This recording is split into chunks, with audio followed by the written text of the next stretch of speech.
شهر رمضان الذي أنزل فيه القرآن هدى للناس وبينات من الهدى والفرقان۔ 23ویں ماہ مبارک رمضان، خدا کے حضور میں 3 چیزوں کا مطالبہ۔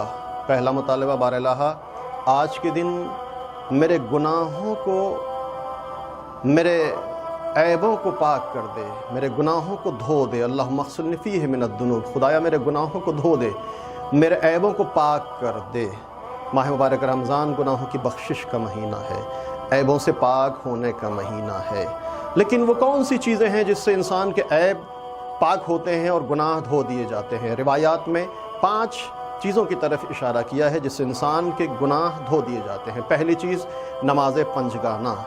اگر انسان صحیح اور اول وقت پر نماز پنجگانہ انجام دے تو روایت کہتی ہے کہ اس کے گناہ معاف کر دیے جاتے ہیں، اس کو اس کے عیبوں سے پاک کر دیا جاتا ہے۔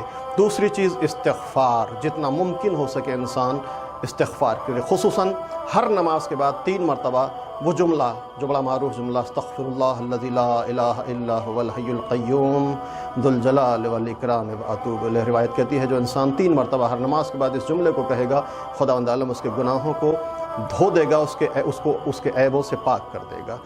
تیسرا سبب گناہوں سے پاک ہونے کا افطار، روزے دار کو افطار کرانا، غریب کو کھانا کھلانا، یہ چیز سبب بنتی ہے کہ خدا اس کے گناہوں کو معاف کر دے۔ چوتھی چیز امام حسین علیہ السلام کی زیارت۔ روایت میں آیا ہے کہ جو انسان امام حسین کی زیارت کرتا ہے، خداوند عالم اس کے گناہوں کو ایسے صاف کر دیتا ہے جیسے وہ ابھی ماں کے پیٹ سے پیدا ہوا ہو، اور اس کو حج اور عمرے کا ثواب عطا کرتا ہے۔ اسی طرح سے امام حسین علیہ السلام پر گریہ کرنا، یہ چیز بھی سبب بنتی ہے کہ اس کے گناہوں کو دھو دیا جائے، اس کے عیبوں کو پاک کر دیا جائے۔ روایت کہتی ہے کہ جو انسان امام حسین پر ان کے حق کو پہچانتے ہوئے گریہ کرے، اس کے سارے گناہ معاف کر دیے جاتے ہیں اور اس کو بخش دیا جاتا ہے، وہ مقربین کے درجے پر فائز ہو جاتا ہے۔ یہ 5 چیزیں ہیں جس کی وجہ سے انسان کے گناہ دھو دیے جاتے ہیں، اس کو اس کے عیبوں سے پاک کر دیا جاتا ہے۔ یہی مطالبہ، 2 مطالبے شروع کے 2 جملے میں، باراللہ آج کے دن مجھ کو میرے گناہوں کو دھو دے، میرے عیبوں کو مجھ سے پاک کر دے۔ تیسرا مطالبہ، خدایا میرے دل کو تقوی کی آزمائش کے لیے آمادہ کر دے۔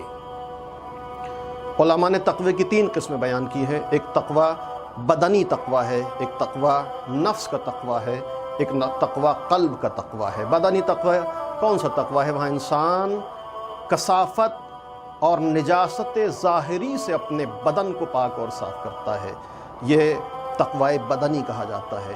اس کے بعد کا مرحلہ تقوی نفس ہے، جب انسان اپنے نفس کو اوصاف خبیثہ، اوصاف رذیلہ، بری عادتوں اور بری صفات سے پاک کرتا ہے۔ غیبت، حسد، تہمت، عداوت، یہ ساری چیزیں اپنے نفس کو ان چیزوں سے جب پاک کرتا ہے تو تقوی نفس کے مرحلے پر پہنچتا ہے۔ آخری قسم کا تقوی تقوی قلب ہے۔ وہ کون سا تقوی ہے؟ وہ تقوی ہے جب انسان اپنے دل کو خدا کے علاوہ ہر چیز سے خالی کر دیتا ہے، اس کا دل خانہ خدا ہو جاتا ہے، اس کا قلب حرم خدا ہو جاتا ہے۔ یہ کعبہ خدا کا ظاہری گھر ہے، لیکن مومن انسان کا قلب خدا کا باطنی گھر ہے۔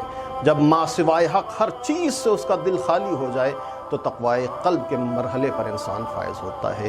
اسی مطالبے کو خدا کے حضور میں انسان رکھ رہا ہے اس تیسرے جملے، خدایا میرے دل کو تقوی قلب کی آزمائش کے لیے آمادہ کر دے، اے گناہگاروں کے گناہوں کو بخشنے والے معبود۔